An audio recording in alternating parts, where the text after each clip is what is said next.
வணக்கம் நண்பர்களே. இன்றைக்கு நாம் ஃபெலனாப்சிஸ் ஆர்கிட் நடுற விதத்தை பற்றி நாம் இன்றைக்கி பார்க்கலாம். முதல்ல அது நடுற அந்த தொட்டி அந்த வெள்ளை கலரில் தெரியுது பார்த்திங்களா, அதில் தான் நம்ம இந்த செடியை நடப்போகிறோம். நான் சமீபத்தில் 2 செடிகள் வாங்கியிருந்தேன். அதில் ஒரு செடியை நாம் நடுறது எப்படி அப்படிங்கிறத பற்றி தான் நம்ம பார்க்க போகிறோம். முதல்ல அந்த செடி நம்ம கையில் கிடச்சதும் அதை ஒரு மக்கில் தண்ணி வச்சு அந்த தண்ணியில் ஒரு அரை மணி நேரம் ஊற வைக்கணும். ஊற வைக்கணுன்னா அது காஞ்சி போய் இருக்கும் பார்த்திங்களா, நம்ம கைக்கு வரும்போது அரை மணி நேரம் வைக்கணும். வச்சதுக்கப்புறம் திரும்ப ஒரு கப்பில் சாஃப்ங்கிற ஃபங்கிசைடு, எந்த ஃபங்கிசைடு உபயோகப்படுத்தினாலும் பிரச்சனை இல்லை. நான் சாஃப் உபயோகப்படுத்தியிருக்கிறேன். அதில் நம்ம தண்ணி நிரப்பி அதுலேயும் ஒரு 10 மினிட்டு இந்த செடியை நம்ம அந்த தொட்டியோடு அப்படியே வைக்கணும்.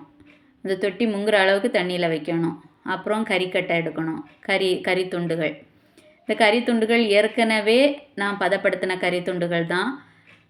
நல்லா கழுவி 2-3 முறை கழுவி சாஃபில் போட்டு காய வச்சு எடுத்த கறி துண்டுகள் தான். இப்போ ஒரு வாட்டி கூட நம்ம சாஃபில் போட்டு அதை எடுத்து முதல்ல அந்த தொட்டியில் ஒரு வரிசை அந்த கறிக்கட்டைகளை கறி துண்டுகளை நம்ம அப்படியே வைக்கணும். வச்சுட்டு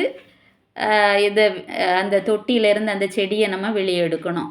வெளியே எடுத்தோன்னா அதில் ஸ்பாக்னம் மாஸ் அப்படிங்கிற ஒரு பாசியை உலர்த்தி பதப்படுத்தி இந்த செடியை நட்டு வச்சுருப்பாங்க. நமக்கு தரும்போது, நமக்கு வைக்கும்போது அப்படி தான் வச்சுருப்பாங்க. முதல்ல அது எல்லாமே நம்ம அதிலேருந்து எடுத்துடணும். எந்த மாசும் அதில் இருக்கக்கூடாது. ஏன்னா அது அப்படி இருந்துச்சுன்னா அது நம்ம தண்ணி ஊற்ற அது வேர்கள் அழுகிறதுக்கான வாய்ப்புகள் நிறைய. அதை முழுசுமாக நீக்கினதுக்கப்புறம் நல்ல பைப் தண்ணியில் வேர்களை நல்லா அலசணும். அலசினதுக்கப்புறம் இந்த வேர்களில் நிறைய பழுதடைஞ்ச வேர்களெல்லாம் இருக்குங்க. அதை நம்ம என்ன பண்ணணுன்னா அதை முதல்ல வெட்டி எடுக்கணும். வெட்டி எடுத்ததுக்கப்புறம் அதுலேயும் என்ன பண்ணணுன்னா இந்த சாஃபை ஒரு 2-3 துளி தண்ணி விட்டு அதை ஒரு கப்பில் கலக்கி அந்த தண்ணியை ஒரு இயர்பட்ஸ்னால் நம்ம அந்த வெட்டின பகுதிகளில் இந்த ஃபங்கிசைடை நம்ம அப்படியே தடவி விட்டுறணும்.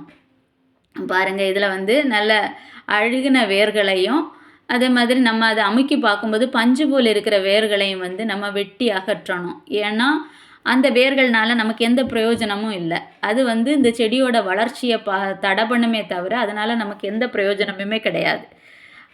அதனால் நம்ம அதையெல்லாம் வெட்டி நீக்கிட்டு அந்த வெட்டி அகற்றின இடங்களில் இந்த ஃபங்கிசைடை நம்ம சாஃபை நம்ம தடவி விட்டுறணும்.